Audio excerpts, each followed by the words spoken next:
2023 has been a hell of a year, huh? ChatGPT and Stable Diffusion have seemingly started the AI revolution. Elon continued his crusade to make Twitter, I am not calling it X, an even worse platform than it already was. Barbenheimer was the weirdest box office phenomenon that spawned some great memes. Colleen Ballinger pulled out a ukulele in the absolute worst YouTuber apology of all time, and Zoomer memes like Skibbity, Yad, and Rizzler started taking over the internet, and I, as an old-ass 26-year-old man, hate it. I hate it. For 2022, I made a roundup of all the anime openings that I thought were great that year. So now that 2023 is over, or almost over, depending on how much time it takes me to finish this video, I am going to do the same damn thing because it's something that I love doing. However, I can say that calmly now that I've actually finished doing it, because as I've come to find out, 2023 has been a damn good year for openings. To give you an idea as to what I mean by this, on last year's video, I covered around 70 openings in total and my script was like 12 pages long. And this year, I'm gonna cover 90 openings, and my script is about 16 pages long.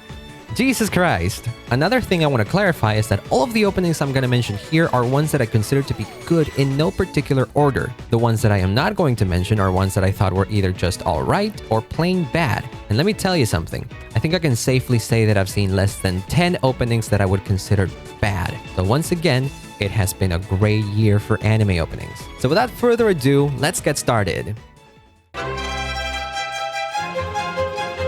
Handyman Saito in Another World gave us a very clean opening, very professional looking if you will.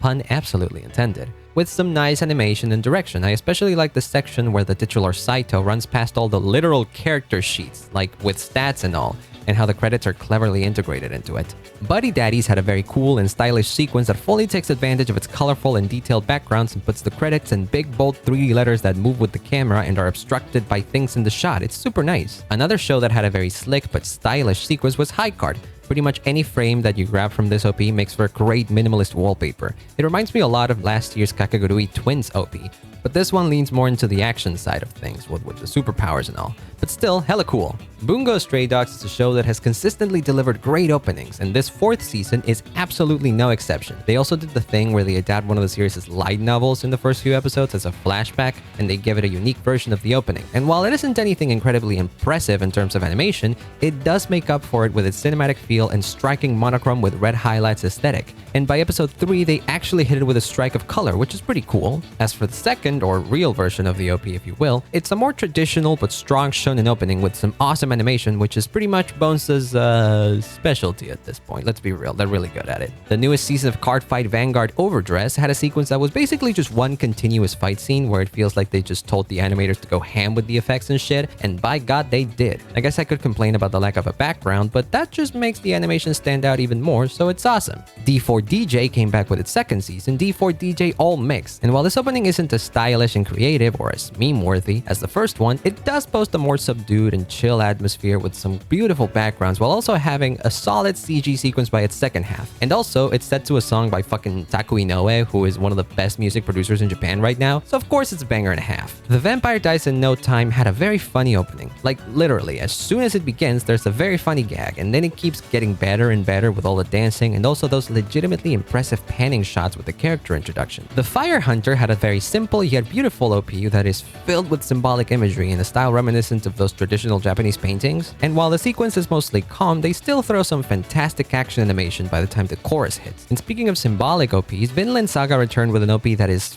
fucking hauntingly beautiful, perfectly capturing the tone and the themes of this season. I especially like that kaleidoscope section near the end. The latest incarnation of Precure aired this season and it delivered yet another solid magical girl OP, as they always do, with its flashy and colorful action animation. Nagatoro-san came back for a second season, or I'm sorry, a second attack, with an OP that was way more hinged than the previous one, which I guess it makes sense since the story at this point is more focused on the blossoming romance between the two leads instead of the relentless teasing and shit. Like, it still retains that fun energy that the previous OP had, just with less chaos, and I think that's nice. The Ice Guy and his cool female colleague gave us an adorable and wholesome OP that is very simple and very chill, again, pun absolutely intended, that perfectly encapsulates the whole premise of the show.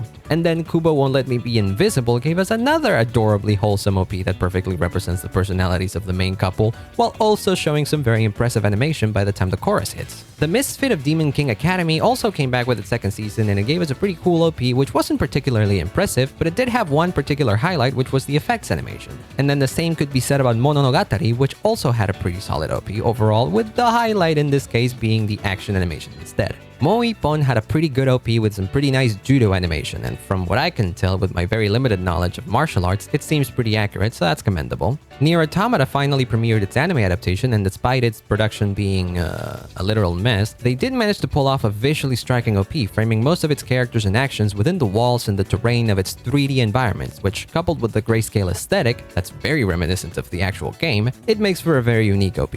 The Tale of Outcasts had a strikingly beautiful OP, very simple, nothing too flashy, well except maybe that, just a solidly directed and animated sequence. And pretty much the same could also be said about Tsurune, albeit with a bit more of a flash considering that it is a KyoAni opening after all. Blue Lock had a second OP that absolutely blew the first one out of the fucking water, leaning way more heavily into the colorful yet harsh and rough aesthetic that is so unique to the show, resulting in a sequence that goes absolutely hard. Urusei Yatsura also had a second OP, albeit one that didn't manage to be as incredible as the first one, but at least it was still very colorful, fun, and energetic. And then the latest season of My Hero Academia did manage to have a second OP that went even harder than the previous one, and it quite possibly is the best OP that Hiroaka has ever had. Also the angstiest one, which makes sense considering the arc it corresponds to. Either way, the man responsible for this OP is none other than Yutaka Nakamura, an animation legend behind some of the most iconic moments in the show and in many other anime. So it stands to reason that when given the task to storyboard and key animate the whole OP, he was gonna go plus ultra, in his own unmistakable style. Studio Orange continued to demonstrate why they are the top dogs of CG anime with their modern take on a timeless classic, Trigon Stampede. And while the show had big shoes to fill, it delivered exactly that, a modern but different take on Trigon. And the OP perfectly represents that, going for a more dramatic pop song instead of the crazy rocking HD of the original show, with visuals that are trippy and flashy, filled with effects that only Orange could pull off with their CG expertise. Then fucking Boruto, yet again, had a pretty good opening. God damn it, and they brought back Asian Kung Fu Generation 2. Fuck. But still, I don't think this OP is as good as the ones from last year. It's good, it's got some great animation, and I like the way the frankly unnecessary massive cast gets introduced, and also the villain introduction is pretty stylish, but the whole OP is kinda paced weird. It feels like they never really hit the chorus. It's odd, but still good. And finally, fucking Ash Ketchum, the boy who's been 10 years old for 26 years straight, actually retired. He won the world championship, I guess becoming the greatest Pokemon trainer in the world, and just straight up left on his own journey. Not as the protagonist of the Pokemon anime. I know, end of an era. And to celebrate Ash's monumental run, the anime had a special season called Aim to be a Pokemon Master, which was a proper send-off for the character that was sure to ignite the nostalgia of every 90s kid out there. And as for its OP, they redid the very first one, both in Japan with Mesase Pokemon Master and in the West with Gotta Catch 'Em All. And yes, they're all just clip shows, but god fucking damn it, nostalgia. But as big as that was, probably the one show that made the biggest splash this season was Onimai. An anime courtesy of the people that made fucking Mushoku Tensei of all things. Yes, Studio Bind, a studio that, I kid you not, was created with the express purpose of working on Mushoku Tensei, decided it was a good idea to adapt a manga that is quite out there, about an otaku need who gets turned into a little girl by his scientist sister. Make of that what you will. Regardless, they brought out their A-game on this show. The animation has no right to go as hard as it does, and this is true for both the show itself and for the OP, which is a contender for best animation on any opening of the whole year. Almost every shot is amazingly well animated and incredibly energetic. The whole thing is just very infectious, and for fuck's sake, they got the guy who made Holocure as one of the main animators on the OP and also throughout the series, and let me tell you, he fucking cooked. So yeah, moving on.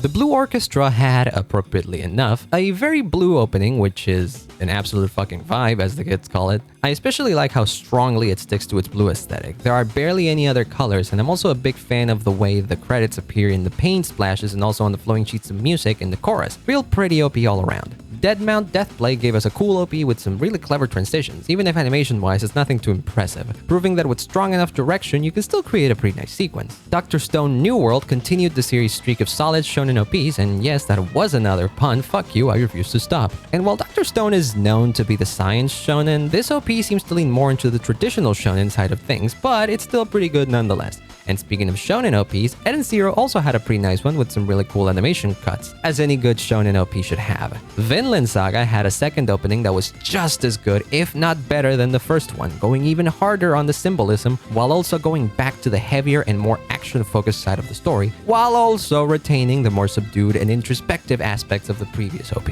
My one-hit kill sister had what can only be described as an insane OP, in the most literal sense of the world. Why the fuck did I say world? I meant word. The most literal sense of the word.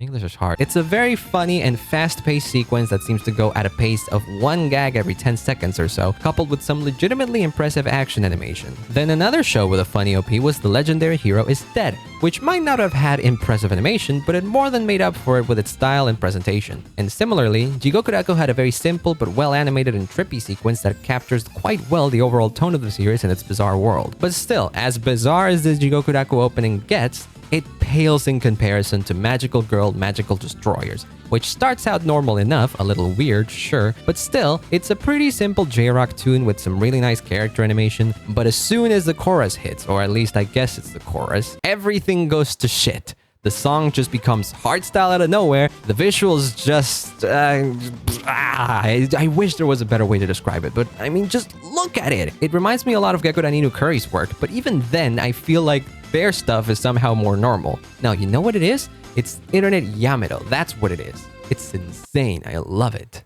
Okay, well, going back to simple OPs, we can talk about the OP to the adaptation of a Korean manhwa called The Reason Why Raeliana Ended Up at the Duke's Mansion, which is a long-ass name, but I digress. This OP gives me mad EF vibes, with a simple coloring in the paragraphs of text in the background, which I presume are excerpts of the original web novel the manhwa is based on, which is pretty neat, even if animation-wise it's nothing to write home about. Skip and Loafer also had a very simple OP, but despite that, it's quite possibly the most adorable OP of the year. And also, the dancing's great! This opening is just overwhelmingly cute. And then on the complete opposite end, Heavenly Delusion had a very haunting opening with some of the most unique visuals in the year. It's a very rough sequence that almost completely forgoes line art, like literally the chorus has Kiriko's line art actually outrunning her before they become one, which is not something I think I've ever seen before, and it's amazing. But aside from just the style of the OP, it also boasts some of the best animation of the year just in general. This OP is amazing. Then Demon Slayer came back with its third season adapting the Swordsmith Village arc, and Ufotable delivered yet another great OP filled with what they do best.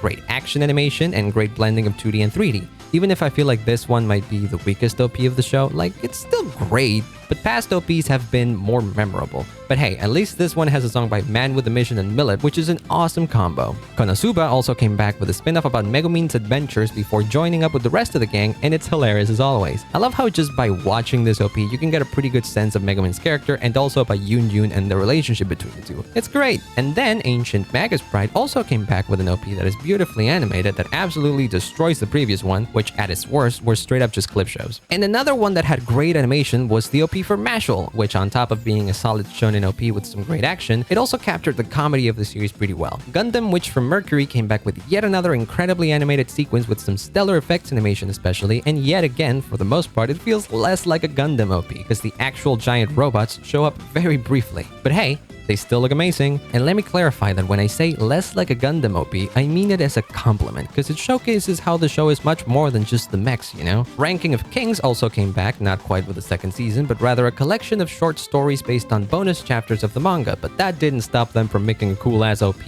with some incredible action animation. So while this OP isn't as memorable as Shingo Yamashita's OP from last year, it still stands on its own as a great piece of animation. And I swear this is the season of continuations. Kaguya-sama had the TV streaming broadcast of last year's movie, The First Kiss That Never Ends, split into 4 different episodes, and with it came yet another banger of an opening by Masayuki Suzuki, one that is a feast for the eyes, a celebration of Kaguya as a whole, filled with so many freaking references, both to the manga and even memes, and yes, that is a Flex Day parody, and I wouldn't have it any other way. Plus, that rotating dance shot in the chorus is nothing short of amazing. Also, the second season of Tonikaku Kawaii had a very cool OP with some nice animation that was very much not subtle about Tsukasa's Mura's whole story, while also having a banger of a song that's just as energetic, albeit less unique than the previous one. But I think the visuals here match better with the song than with the first one. Rokudo's Bad Girls had a neat OP with a cool combination of traditional animation and vector graphics that kinda gets dropped past the chorus, but either way it looks nice. Idolmaster Cinderella Girls was another show that had a really nice OP with very nice animation. Also, this is like the 100th season of Idolmaster, and I think the series has always prided itself on the strength of its 2D animation. This OP backs that up with its prominent lack of CG, unlike other idol shows, which is pretty cool.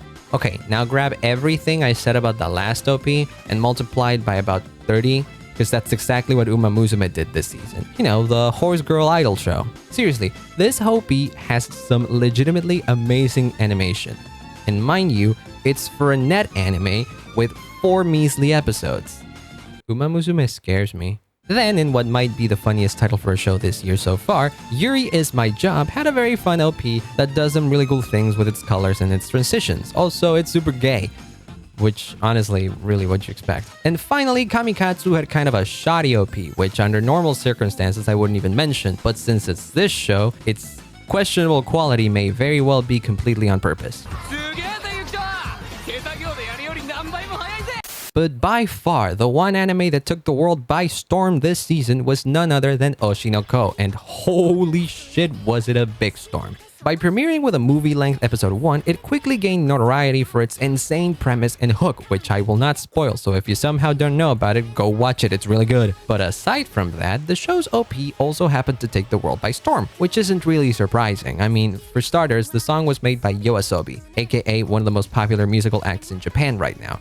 And it's really fucking good. It's deeply ingrained in the story of the show itself. It's based off of a short story written by Aka Akasaka himself, which makes it 100% canon. And of course, Ayase's production and Ikura's vocal performance are stellar as always, so of course it would blow up as much as it did. And to get away from the song a bit, which by the way isn't something I usually do because music tends to be pretty subjective, visually speaking, the OP is also fucking incredible, echoing the main themes of the series and subtly referencing actual events in the story with clever visuals and symbolism. This OP is a tour de force in all aspects of it.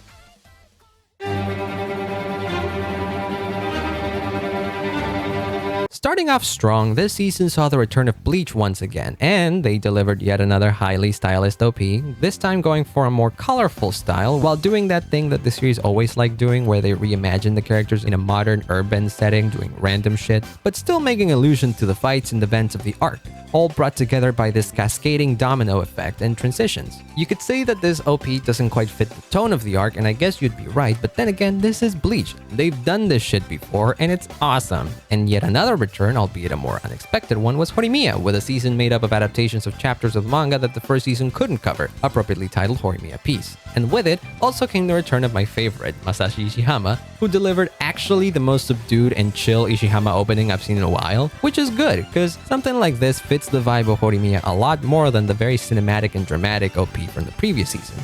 But mind you, this is still an Ishihama OP through and through with its creative credit integration, slick transitions, and simple yet gorgeous character animation. And finally, the oldest return of this season was Rurouni Kenshin, which came back to the screen after 25 years, or 11 if you count the 2011 OVA. And while I think some of the original anime's OPs are better than this one, it does have some really nice animation all throughout, even if it feels a bit backwards, because all the action is in the pre-chorus and not in the chorus where it typically goes, though I do still like the chill slice of life moments around the chorus instead. Then Bungo Stray Dogs finished off its anime this year with what might be its weakest opening yet. And correct me if I'm wrong, but I think it reuses a lot of animation. In a very cool and stylish way, mind you, otherwise I wouldn't even bring it up. I love the presentation of the credits, the effects, and the whole cinematic look of it.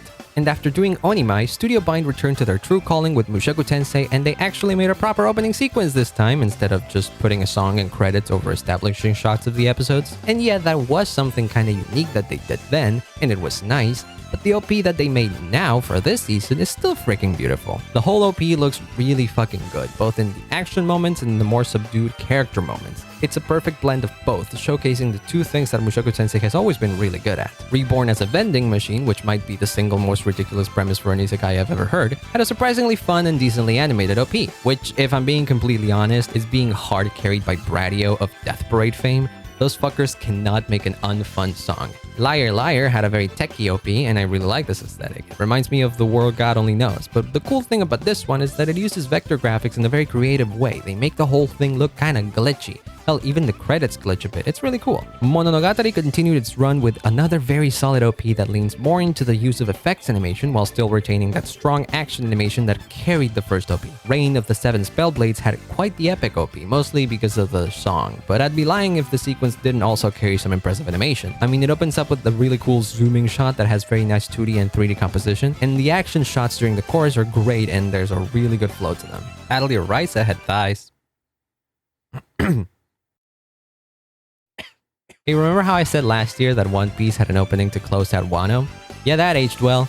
Regardless, they premiered its newest OP to actually 100% close out Wano this time, because the sequence feels like a victory lap, a celebration of the conclusion to this long saga that even opens with a montage of some of the key moments of the arc, which, yeah, it's a clip show, but I forgive it because it's framed as Momo writing on his diary. And either way, because the OP was directed by One Piece legend Megumi Ishitani, you know there's also some incredible animation. Luffy jumps down and tears through the page on his Gear 5th form, his peak, to bring us to the chorus, and from then on, the OP is nothing but amazing shot after amazing shot of many of the events from the end of the arc, all of them centered around this circle in the middle of the shot, making sure that your eyes know exactly where to look to appreciate the barrage of animation coming your way. It's brilliantly directed, as expected of Ishitani.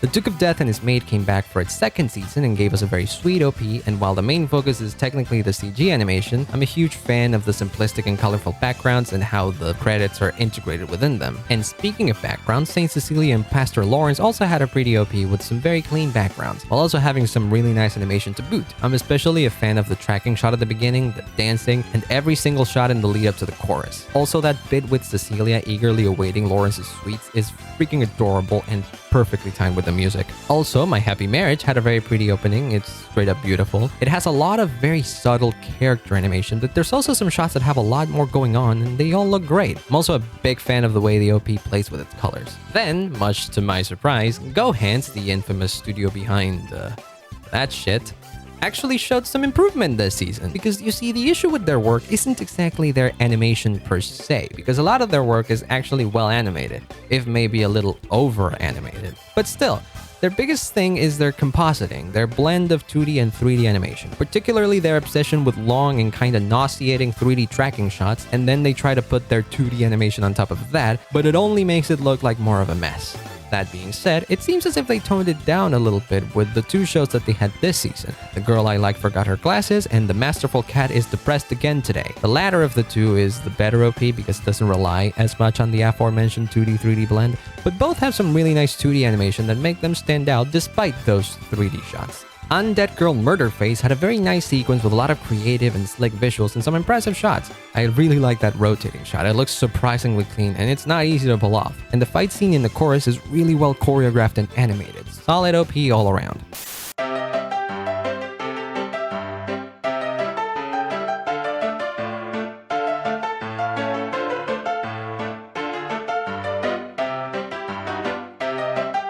The Dreaming Boy is a Realist had an OP that wasn't too animated if we only consider what the characters are doing, because the more interesting thing about the sequence is the way it uses vector graphics and backgrounds. Hell, even the credits are presented that way, and it's really neat. And finally, Zom 100 had a bit of a rocky run this season, with its episodes being delayed left and right because the scheduling of a very young studio, Buck Films, was apparently disastrous, and most of the episodes just couldn't be finished on time.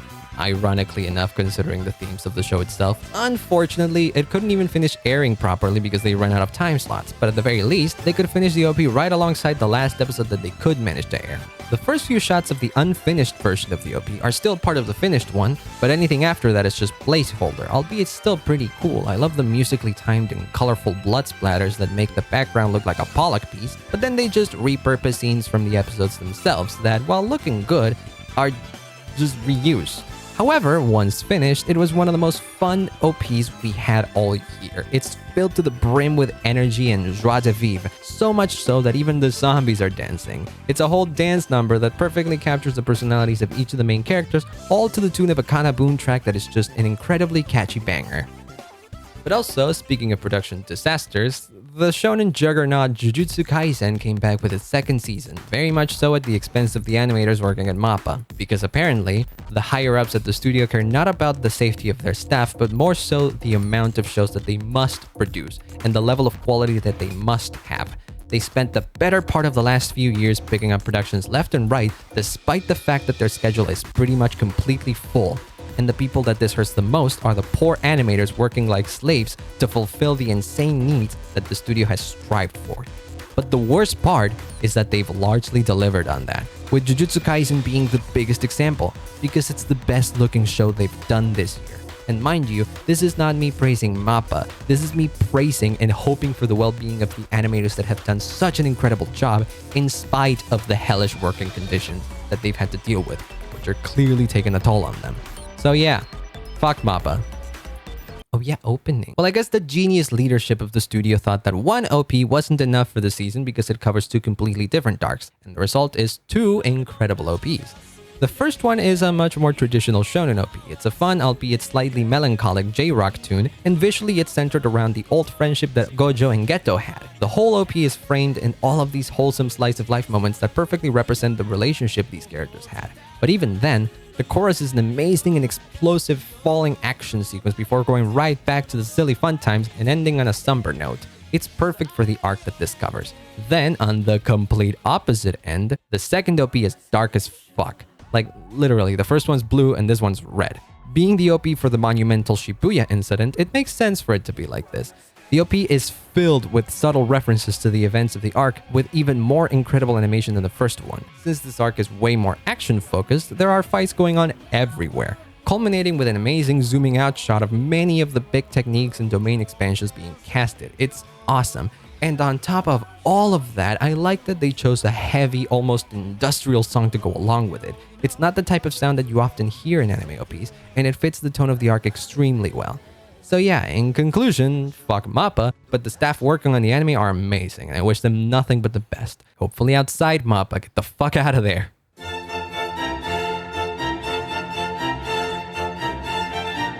Rurouni Kenshin continued its run with yet another neat OP that, while very simple, just the aesthetic alone and the slick presentation of the credits are enough to make it a cool sequence. But if slickness is what we're talking about, the one that takes the cake is Shy. Vector graphics have been a particularly popular style of OPs for a while now, and this show is, I think, the one that did it best this year. I love how each character has a specific color and they're usually animated around that. Plus, the credits also follow this color theming, and they move alongside the camera and the graphics. And they are covered and uncovered when appropriate. It's some of the best credit integration we've had all year. Dr. Stone New World also continued its run, but this time with an OP that leans into the more dramatic moments of the series, which is fine, because it's not like Dr. Stone is one to shy away from moments like that, so it fits. Arc Knights returned with Barish and Frost, and a lot of what I said last year about the first OP is still applicable here. It's still very cinematic, and there's some great animation, but it's not as melancholic as the first one. There's a bigger sense of urgency, and I think it's because of that Myth and Royd song.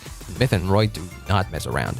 And yet another return was Goblin Slayer, with an OP that had really good animation, even better than the first one. But still, I think the more subtle and laid-back vibe of the first OP made the anime stand out. And while I think this one technically looks better, it does kind of feel a bit too much in your face about the brutality, while Goblin Slayer as a whole is a lot more than just that. 16-bit Sensation had a very cute OP with some clever credit integration for a little bit in the beginning, and then it kind of just drops the idea, but hey, at least the pixel art is kind of cute.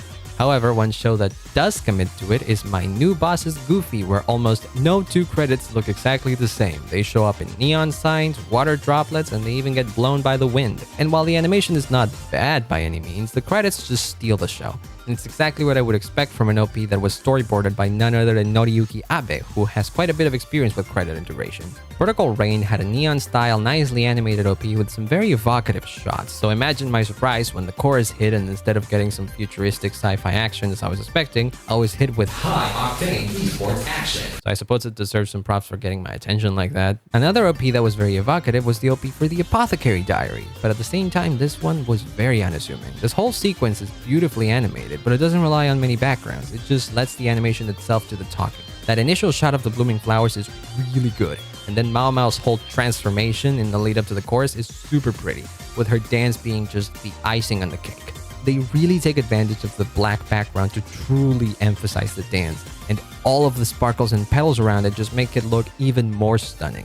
The whole OP is extremely elegant from beginning to end.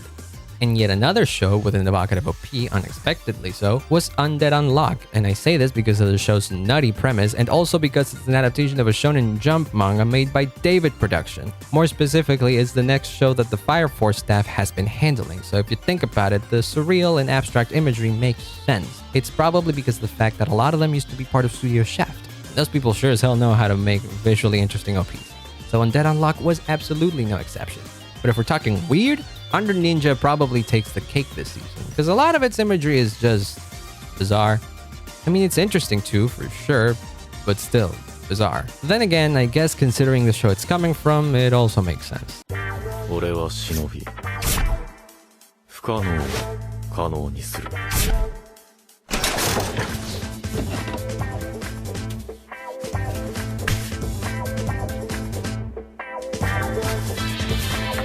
Bullbuster had an OP with not a lot of animation, but solidly directed nonetheless. I like how the OP kind of tells a story, especially the way it starts with a very professional looking keynote presentation that turns out to be a dream sequence of the protagonist. But after that, it paints a more accurate picture of the setting and each of the characters' personalities. I'm also a fan of that zoom in shot during the pre-chorus and how the credits also zoom in with it. Captain Tsubasa had an OP with a very interesting section that's pretty much a motion manga, and it looks very interesting, but then it turns into a pretty standard shonen sports anime OP.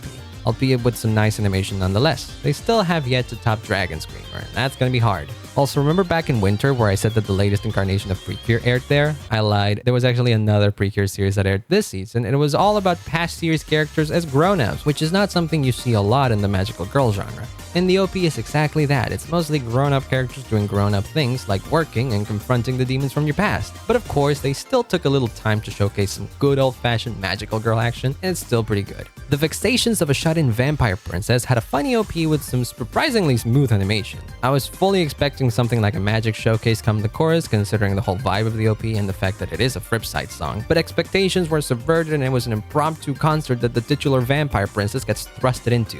Good stuff. Stardust Telepath had a very cute OP with some subtle but nice character animation, and I love the very comfy atmosphere of it. MF Ghost brought back Eurobeat and high-speed CG racing in true Initial D fashion, but that wasn't the only racing show this season, because we also had Overtake, and while its OP focuses less on the racing and more on the characters, it still had some good Formula 4 racing, but no Eurobeat. Maybe that would have bumped it up a bit. Hypnosis Mike came back with another OP where the central focus is anime boys rapping and showing the lyrics in a very big, flashy, and in-your-face way, but it's completely CG, and while it looks good, I think the 2D animated first OP is way better. And hey, when you know it, there was another very similar OP minus the lyrics, but in 2D, with Paradox Live the animation, and while I do like it, it's still not as good as the first Hypnosis Mike OP. Kawagoy Boy's thing was interesting because the OP is completely made with this strange effect that makes it look as if it's colored with brushed off paint that shifts every frame. I'm not quite sure how they achieved this, but I am pretty sure it's not directly animated like that, because some of the shots look like they repurposed animation from the show itself. And if that's the case, it is an interesting way to make reused animation look more appealing. 100 Girlfriends firmly took its stance to declare itself the harem to end all harems, and the OP doesn't quite do so. I mean, it's still really good, it's got a lot of funny gags and the animation is great, but considering how batshit insane the anime can get, this OP is pretty tame. Kinda makes it look like a more normal harem show, or maybe that was the intention and they wanted to hit you with the biggest whiplash possible once the show gets wild. Either way, great OP. Kisuna no Allel was Allel? Allele. Kisuna no Allele was an attempt to capitalize on the rise of VTuber while using the name of the one who is considered to be the progenitor of the whole culture, Kisuna Ai. And apparently she barely shows up in the show. Yay. Either way, it ran for 2 seasons and neither of them did very well. The first season's OP wasn't anything to write home about, but this one is a bit better and it does some interesting things with the credit presentation. I like how I bumps the credits at the very beginning. That's cute. Magus Bride finished the second season with an OP that one-ups the previous one in pretty much every single aspect. The animation on this one is fucking incredible, both for the character moments and the action, especially the action. The shots in the beginning of the chorus and in the finale are some of the best animation I've seen in an OP this year. And also that last shot does a fantastic job blending the traditional animation of Chise with the amalgamate of cardboard cutouts from the play. Oh yeah, the play. That's the whole theme of the OP. It's Chise walking into a play and bringing the cardboard props to life, and I'm sure there's a lot of meaning behind this imagery, but I haven't seen the show yet. Whoops. Still, incredible OP.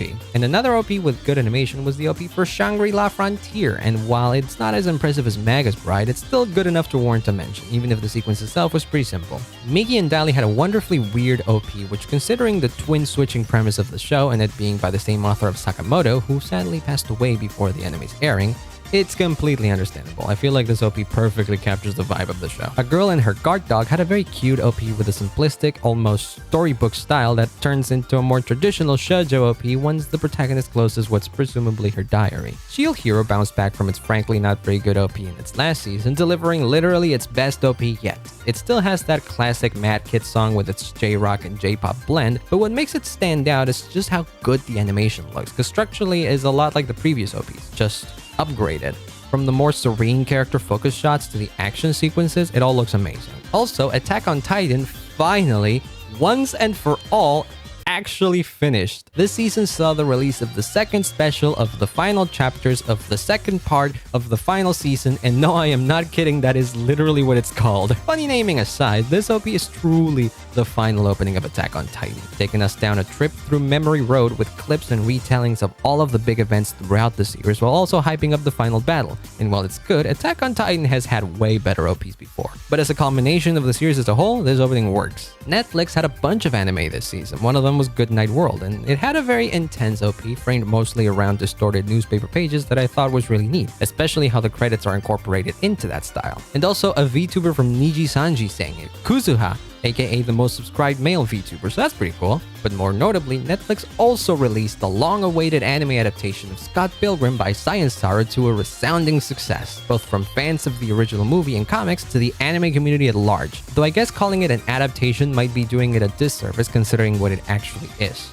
Still, the show also gave us a lovely OP that fits the vibe of the series quite well, albeit maybe a bit lacking in video game references and allusions, but it's still fun nonetheless. Besides, there's a Beck reference in there. Also, it's clearly more inspired by Western opening sequences, even going as far as to make the voice actors a big part of the OP's second half, which is super cool considering how big of a deal it is that they managed to get the original cast of the movie back together. It's literally one of the most star-studded anime dubbing casts in recent memory, with all of the fucking Hollywood heavy hitters that it has.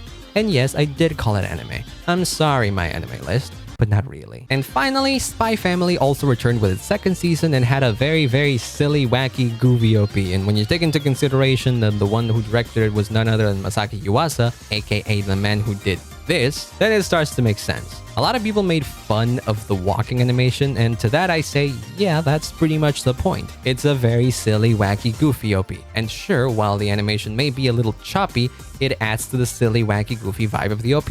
Besides, let's not ignore the rest of it, because the rest of it is incredibly well animated, from the action shots in the beginning to the ridiculous driving in the chorus, and also in the one calm moment of the song where you can't really tell what's animated going forwards and what's backwards. It's great. Oh, and also, can we talk about the song? First and foremost, it's an Ado song, and Ado is another one of the biggest musical acts in Japan right now. But as if that wasn't enough, this was also a collaboration with Yoko fucking Kano and the Seatbelts, the fucking Cowboy Bebop people. That's such a massive crossover that I never thought I would hear, and it's awesome. But still, probably the one anime that got the whole community talking this season, not because of how hype it was, maybe even the complete opposite, was Frieren Beyond Journey's End. Seriously, no matter where you look, you couldn't escape that smug-ass elf. Frieren is cool because it feels like Madhouse's return to its former glory, before it nearly died by the same problems that Mappa seems to be facing right about now, ironically enough. The show feels like the very definition of chill. It's almost like the complete opposite of the typical bombastic show that always seems to end up becoming the most popular of any given season. And it's not like it doesn't have its hype moments, of course it does, but it's definitely not its main focus. And that philosophy is also applied to the OP. It's a perfect representation of the vibe of the show. It's not flashy, it has basically zero action shots, and the whole focus of it is on the characters, which is exactly what the show is about. And to that effect, character animation is really good. Hell, the OP even has time to do a gag with Frieren getting eaten by a mimic, which if you haven't been around has become quite the popular meme. So I think the biggest takeaway of this whole thing is that even if this OP isn't technically the most impressive one, it's powerful enough to resonate with the whole anime community. Also, it has a Yoasobi song, as if they didn't have enough with the success of Idol. But also it makes a lot of sense if you think about it. Ysobi is quite known for this type of sound, so it goes without saying that they were the right pick for the show.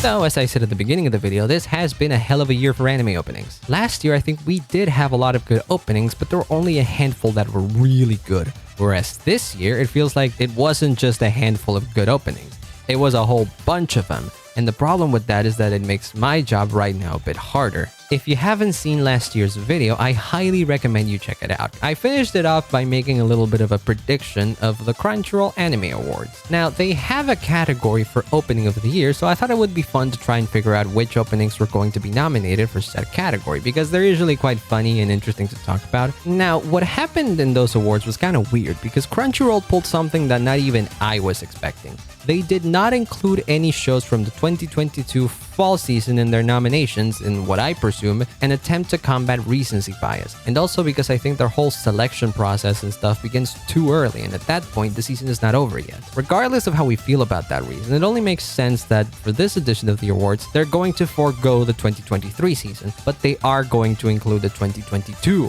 fall season, which admittedly is kind of weird to see, but whatever. As for what that means for any predictions, both Chainsaw Man and Bocchi the Rock are probably going to be nominated in a lot of categories, them being the biggest show of that season. Therefore, my predictions for the category opening of the year are going to be Chainsaw Man and Bocchi the Rock for the aforementioned reason, Oshinoko because Idol was a fucking worldwide sensation, Jujutsu Kaisen because Jujutsu Kaisen was also a fucking worldwide sensation, and as for which one, it honestly could go either way. I personally like the second one more, but a lot of people seem to disagree with me, so I have a sneaking suspicion that the first one is going to be the nominee. Also, Gojo. People love Gojo. Heavenly Delusion because the show was popular enough and that OP is fucking incredible, so if it doesn't get nominated, it would be an insane snub. And finally, Zom 100 because once again, the show was popular enough, and once the OP was properly finished, it did garner a lot of attention. And that said, I'm locking in those 6. Last year, I played wishy-washy with what I was predicting because I was very indecisive, and I only ended up getting half of the nominees completely right, and then Cyberpunk Edge Runners and Demon Slayer were part of my toss-ups. Then again, the 2 nominations of last year that I included now were the ones that I thought were going to be nominated then. So yeah, I put my cards on the table, and now we just have to wait and see. Also, I still don't know how to end videos, and there isn't anything funny that I can think of to say before it gets cut up.